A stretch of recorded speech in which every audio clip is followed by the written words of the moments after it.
Mario is known for being family-friendly, which makes it even stranger how often Nintendo sneaks in ideas that feel borderline illegal. These are the Mario concepts that left fans confused and wondering how they even made it into the final game. I'm gonna go over some very weird things from Mario games, like what happens when Cappy possesses someone, and what's the creepiest enemy in a Mario game. So stay tuned for that and be sure to subscribe. This sounds like the setup to a bizarre fanfic. Mario and Luigi get shrunken down and inhaled by Bowser and spend an entire RPG adventuring through his insides. Yes, Bowser's inside story turns Bowser's body into a whole world. You explore his stomach, his nose, even his brain, on a mission to find Princess Peach. The game serves up areas like the Flab Zone, and tasks like helping Bowser digest a giant carrot he scarfed down. It's equal parts creative and also disturbing if you really think about it. Mario battles bacteria and Goombas swimming in stomach acid, all while Bowser is bumbling around oblivious to the war going on inside of him. The sheer grossness of running around inside of Bowser's gut just feels out of place for a Mario adventure. It's just extremely grotesque and just seems like an idea you'd probably find on a weird subreddit and not an official Mario game. But of course, this is obviously a real thing. Mario has traveled to many kingdoms, but nothing prepared us for New Donk City in Super Mario Odyssey. Remember the reactions to this at the time when we first saw it? It was really the first time we saw the cartoonish looking Mario going around a realistic city with human beings going about their 9-to-5 lives. The citizens of New Donk City look like ordinary adults, tall, proportional, wearing suits, and then next to them, Mario, who resembles, well, Mario. This is just very jarring if you actually think about it, because Mario is supposed to be human, so shouldn't we see the other humans in this game be proportionally similar to Mario? Miyamoto himself was even thinking about how this would actually work. It's the first time the franchise just so blatantly put Mario next to proportionally correct humans. And walking down realistic city streets with traffic signals and taxi cabs, Mario looks like he took a wrong turn into the real world. And sure, we've seen Sonic kiss a human princess before, and we all try to forget about that, but Mario interacting with regular people just crosses a new threshold of weird.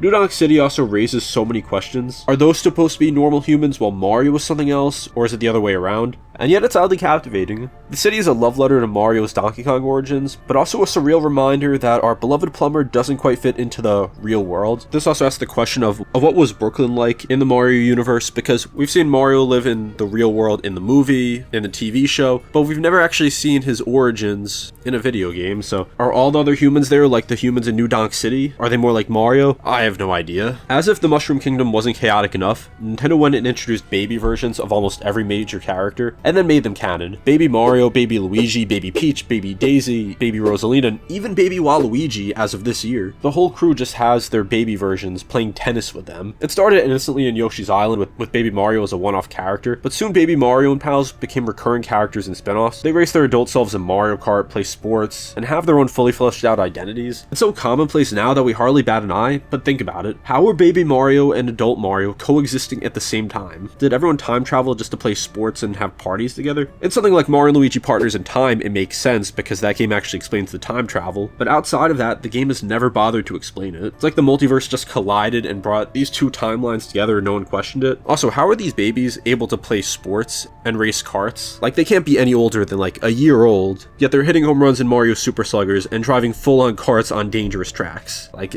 does no one else see the issue here? As if baby duplicates weren't enough, Mario actually has a metal clone running around. Remember the metal cap in Super Mario 64 that turned him into an invincible chrome statue? That made sense as a temporary power-up. Then Metal Mario started popping up as a separate character. In games like Mario Kart 7 and Mario Tennis, Metal Mario is listed on the roster as if he's his own dude, not just Mario after a power-up. It's very perplexing because is this literally Mario or some kind of like Terminator Mario impersonator? The franchise treats him very inconsistently because in Smash Bros, Metal Mario was a powered-up boss version of Mario, and Mario Golf on Game Boy, Metal Mario was an opponent you faced. By Mario Kart, he's apparently an entirely separate racer who happens to look and sound like Mario. It's as if one of Mario's temporary forms just gained sentience and started his own career. The existence of Metal Mario as both a form and a character just blurs the line in such a weird way. One minute Mario grabs a metal cap and he is Metal Mario, the next he's back to normal and Metal Mario is off doing his own things in another game. Like, how did this happen? Was it magic? Is it a robot? Nintendo gives zero explanation. And then there's also Pink Gold Peach, who I could basically ask the same questions for. In Super Mario Odyssey, Nintendo gave Mario a new ability that's straight out of a horror movie,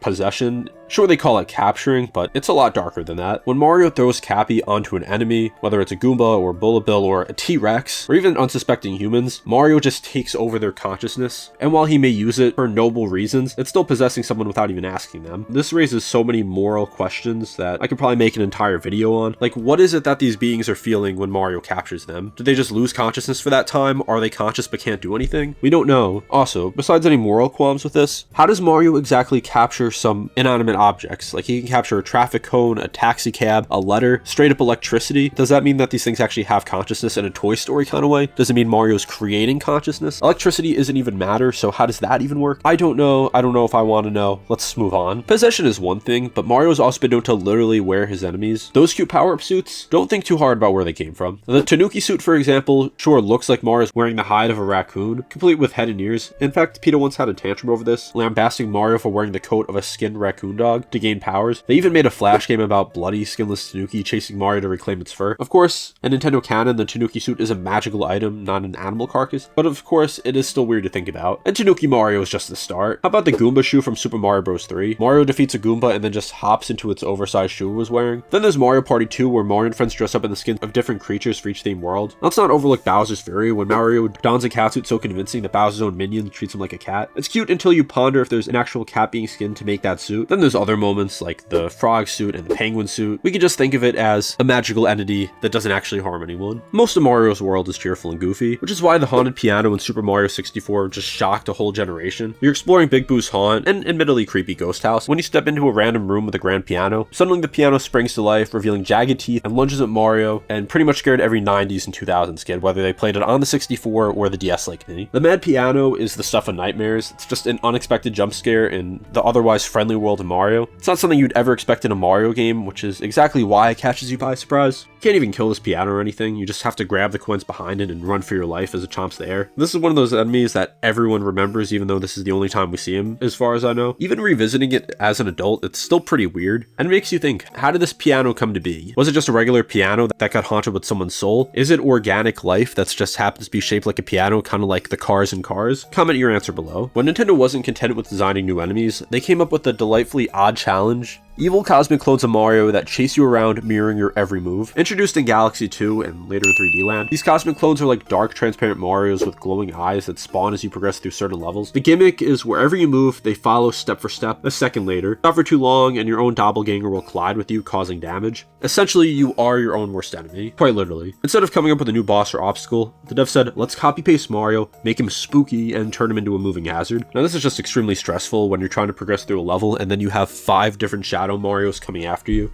Thematically, it is creepy if you really think about it. Like, who's causing this? Do these Marios have a conscience? Or are they just vessels controlled by an evil entity? Mario's trained us for decades that mushrooms are good, and you grab them. They make you big, give you one-ups, all that. Then along comes the poison mushrooms, which may look like a normal mushroom, but then proceeds to hurt or even kill Mario on the spot. First introduced in the Lost Levels, otherwise known as the Japanese Super Mario Bros. 2, these fungi are the ultimate troll. Here out of blocks just like super mushrooms, but touching one is basically like touching a Goomba. You just take damage or die. The poison mushroom was explicitly designed to be a trap, a fake out for veteran players who instinctively chase any mushroom that pops out of a block. It looks evil looking, often with a skull on it or angry eyes, just to rub in that this item hates you. The concept feels almost mean for a Mario game. It just breaks the unspoken trust we have with mushrooms that they're good. Like, the first time you see this, you'll likely assume it's a good thing and touch it and then die. It feels wrong, almost like a violation of Mario's normally fair design, and yet it was intentional, and this is one of the first times we've ever seen Nintendo try to troll players in Mario games. Now we just gotta ask, was it Bowser who created this, or do these just happen to exist on their own? So I've talked a lot about creepy things or moral questions, but what about actual gameplay design? Anyone who's played Mario Kart knows the pain of leading the race, about to taste victory, and then a blue shell hit, and suddenly 23 players pass you in a millisecond. Mario Kart employs a notorious rubber band system disguised as item balance. Essentially, the game gives better power-ups to players in the back, and relatively bad ones to players in front, deliberately keeping things close. That banana peel in first place versus the lightning bolts, bullet bills, and blue shells raining down from last place is all part of Nintendo's plan to make races fun and fair. And then CPU racers will literally just drive faster, which is the real definition of rubber banding, and I'm kind of grouping in items with it. The game tries to punish you for going ahead by too much, and I understand why they do it, to keep games more competitive, and developers have even said that sometimes it's not supposed to be fair, but it just feels weird stacking the deck against the player who's worked the hardest to get in front. It is both frustrating and understandable, because this is supposed to be a party game. I think there is a balance here. I think that rubber banding by itself isn't the worst thing if done correctly, but in something like Mario Kart World, it's just absolutely brutal and completely punishes players for being in first place. Super Mario is no stranger to weird level designs, but nothing tops the infamous pachinko machine level in Super Mario Sunshine. For those who don't know, pachinko is a Japanese pinballish gambling game, and for some reason Nintendo decided to make a giant pachinko board and stick poor Mario in it as a platforming challenge. The result is one of the most baffling, janky, and notorious levels in Mario history. You hop into a Canon-like contraption in Sunshine and get launched into a vertical pachinko board, where Mario himself is the ball. There's pin slots and a series of red coins to collect in various alcoves. It sounds fun in theory, except the physics are wonky, the camera is atrocious, and you have limited control over Mario once he's flung into this contraption. In other words, it's a nightmare. Players frequently slide right past coins into a bottomless pit or get stuck on invisible walls. Feels like the level is broken by design, as if King Boo himself rigged this casino to never let you win. It's almost comical how out of place it is also. Like, this just does not seem like something that would be in a Mario game. It just violates so many principles of what Mario games usually are. Usually the platforming is very fair, that it controls very well, but then you just have this level do the complete opposite of that. It is also weird how there's a whole casino in a Mario game, but you gotta remember that casinos have been part of Mario history. Like, go back to Super Mario 64 DS with the entire Luigi casino, or look at Paper Mario the Thousand-Year Door with a casino run by the Piano Mafia. And that's probably something I could go over also, but I just wanted to give that a quick mention as well. The Paper Mario series is known for its quirky meta twist on Mario's world, and perhaps the cleverest is turning every battle into a literal stage performance with a live audience. In the Thousand-Year Door, fights take place on a theater stage, complete with curtains, spotlight, and cheering spectators. As you and your enemies trade blows, an audience of Toads, Goombas, Shy Guys, Xnauts, and more watch from the background. And they don't just sit quietly. These crowds will applaud to charge your star power, or sometimes boo and toss things on stage. That's right, random audience members might chuck a helpful item like a mushroom for Mario to catch, or they might try to hit you with a rock if they're bored. The concept alone is weird enough that no matter where you are, there'll be an audience to watch you fight. But why is the audience able to get involved? You would think they would have better security at this point to keep fans from trying to influence different fights and injure the people on stage. But no, they don't. And that should straight up be illegal. Kidnapping the princess is one thing that is already illegal,